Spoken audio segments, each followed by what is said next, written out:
Hello world.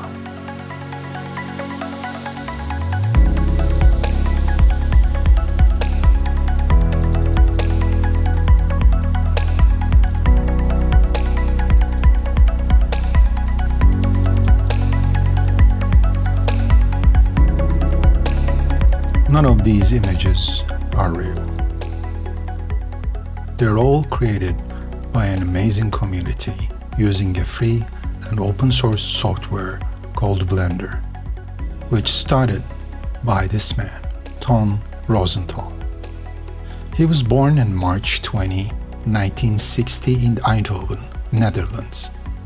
He is a very private person. He never talked about his family and the details of his childhood. After high school, he wanted to be an architect. One day, when he was talking to a guy at a bar about which subject he should pick, he had been recommended industrial design because it was creative and technical, and that's what Ton wanted to do. He started learning industrial design at the Eindhoven University of Technology. But in 1989, his passion for computer graphics made him drop out of the school and start a company to have some money to buy more expensive and more powerful computers and be able to work full-time as a computer graphics designer to do animations, especially 3D. He was 29 years old, and the company he created was Neo Geo, which meant new shape. Neo Geo started at Eindhoven with some business partners. In a short time, they had 7 people working at the company on computer graphics. Ton's responsibility was customer relations while managing art direction. At the leftover times, he was writing software tools for 3D graphics. The software coding was not his priority at first. His way of looking at it was, we're not a software company, we're a design company. But his partner was really enjoying coding, so he started getting interested with it. Then he found out that coding was really fun for him. You can stuck on a problem for days and weeks, then you see it work. It's an amazing feeling, he says. It all started with a simple ray tracer for Amiga called Tracers. Then he added the texturing code. Then a simple modeler to create shapes to play and experiment with. But the real work started when they get their first Silicon Graphics computer at 1991. They paid $60,000 for it at that time. They have spent all they have for that single computer. So there wasn't any money left for the software. They started to work more and more on the tiny program they were writing. He made a showreel using that in-house software that he wrote, and he put it online. He called the showreel Neo Geo Blender. The name Blender was inspired by a song from Swiss electronic band Yellow's Baby album. From that moment on, they started to refer software as Blender. He kept working on the code now called Blender every day as the digital world kept evolving around him. And Blender started to become more and more advanced as a result. The design choices he made at those days are still in Blender, like Subdivide interface. At 1998, the internet, games and interactive media was taking over, and not much people were interested in visualization and video animation, as it called in those days. Those was boring for him. He wanted to make something nobody was doing. He sold Neo Geo, but he kept the Blender and formed a new company around it. He called the new company Not a Number. At this new company, he released the first version of Blender at 1998. It was only for Silicon Graphics when it came out. But after a few months, the Linux and FreeBSD versions were added. He got his first employee to help him to make Blender Windows compatible. First versions of Blender wasn't completely free. It was still free for basic usage, but some important features were locked. He was selling different versions of serial keys to unlock different sets of features, and that's how he got funding for the Not a Number. It was the years of the internet bubble started to get bigger and bigger. Investors saw the potential of this small 3D software, and just like that, they invested $4.5 million to it. That changed everything. The company gone from 2 people to over 50 within a few months. He started living the dream. A big booth at SIGGRAPH, attending many developers conferences around the world, big and expensive meetings at Bay Area, traveling only at business class. Blender was still free, but the real money source was the services around it, like a 3D plugin for web. You could basically put any model made in Blender to a website with simple few clicks, and it was revolutionary at those times. But it wasn't bringing the money the investors wanted.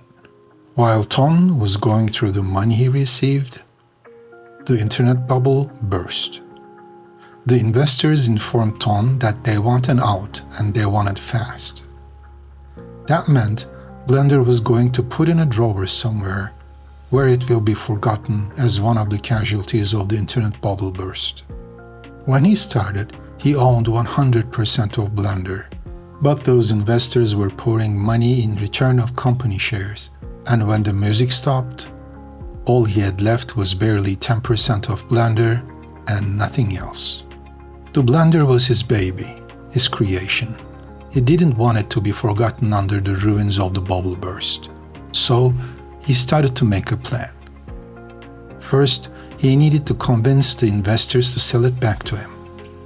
His argument was, let's be fair guys, Blender does not worth anything at the moment. With the burst, nobody invests anymore. And nobody will buy the software without me because it's totally a jumbled piece of shit with Dutch comments in the code and my shorthands everywhere. So without me, it's not worth anything. He proposed them to make a campaign online to raise 100,000 euros from community and give it to them. In return, the Blender would be open source under a very strict license, GNU GPL. At 2002, he formed the Blender Foundation and started the Free Blender campaign to raise 100,000 euros to buy back the Blender. It was unofficially the first online crowdfunding campaign, and it worked. In 7 weeks, 110,000 euros raised from the users all around the world, and Blender was free from its shackles. It was now free, and source code would be open to everyone forever. At first, Ton had no idea what to do with the open source Blender. He didn't think it will work. It was just a monument to him, putting it online and making it open source. Something to remind him the times he was working on it, making it. It was there, online, forever free. It was more like a symbolic wrap for him. But in a year, he completely changed his mind about it. Making Blender open was totally the best thing I could ever do. Yeah. And suddenly you got a whole interesting community dynamic going on, right? And the community, as you know, they don't really listen to what you tell them to do. They have their own ideas. So they started working on things. I thought, what? That's not important. Why don't you work on that? Like this fantastic web plugin and all the stuff, 3D on the web. Imagine. And nobody was interested. You know what they did? They fixed the modeler. Because they wanted to model, they want to use the software for creating things. And they did.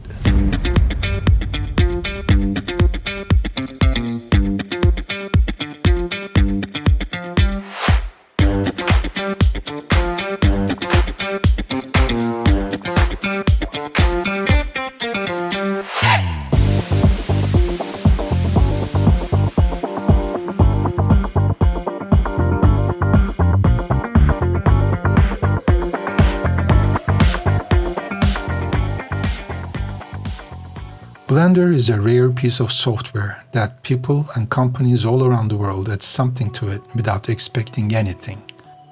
It is almost like a beacon of hope in this money-oriented world. As of January 2023, there are over 2.5 million registered users of Blender.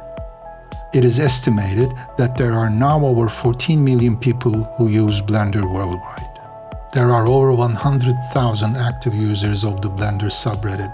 It is translated into over 30 languages by Blender community. It has been used to create over 20 video games, including A Hat in Time and The Cuphead. Over 1,000 companies, including Disney, DreamWorks, and ILM, using it. So far, It's been used to create over 100 short films, including Elephant's Dream, Big Buck Bunny, and Sintel. It also been used to create Oscar-winning films such as Spider-Man Into the Spider-Verse and Belle. Robert McNeil and Associates software company that develops the Rhinoceros 3D have contributed Blender by donating code and providing support for the development of the Blender Cycles renderer. Google has contributed to Blender by donating code and providing support for the development of Blender EV renderer, which uses GPU and renders scenes in real time. Adobe, Nvidia, AMD, Intel, Autodesk, they all made contributions, big or small, as driver support, optimization, GPUs and CPUs, training materials, and so on. Sony Pictures Imageworks has used Blender for some of its projects and also provided Blender with feedback and support. Epic Games has recently donated $100,000 to Blender Foundation and also provided Blender with access to its Unreal Engine technology. But most importantly, there are also thousands of coders around the world adding something to Blender, like submitting bug reports, fix bugs, adding new features, translating Blender into different languages. Blender would not be in what it is today without their hard work, dedication, and amazing creative minds. If you listened to me this far, thank you. Take care of yourselves, calm down, and stay safe. Goodbye for now.